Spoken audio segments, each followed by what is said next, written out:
2011 முதுகுடி தமிழர்கள் கிட்டத்தட்ட பறையர்கள் 3% இடஒதுக்கீடில் பாதிக்கப்பட்டது கூட அந்த அம்மையார் ஜோதிமணிக்கு தெரியாமல் போனது எப்படியோ, அந்த மாவட்டத்தில் அவங்க இருக்கிற மாவட்டத்தில் இருக்கிற தெலுங்கை தாய்மொழியாக கொண்ட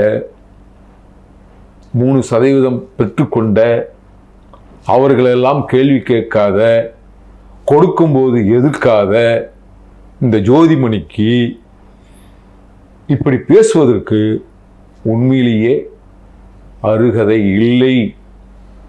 இங்கு தமிழ்நாட்டில் சாதிய கொடுமைகளும் ஆணவ படுகொலைகளும்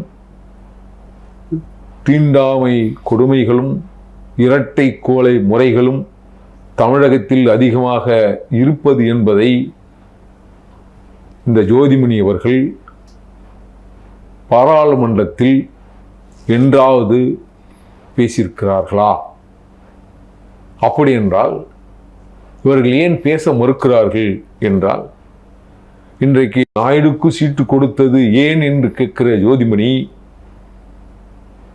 வெளிப்படையாக தெலுங்கை தாய்மொழியாக கொண்டவர்கள் யாரும் எனக்கு வாக்களிக்கவோ எம்மோடு பேசிக்கொள்ளவோ கூடாது என்று சொல்ல முடியுமா?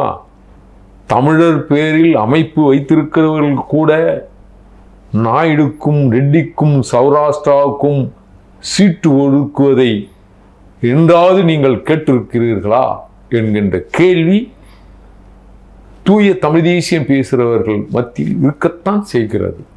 அது ஒரு பிழைப்பு அரசியல், அவ்வளவுதான்.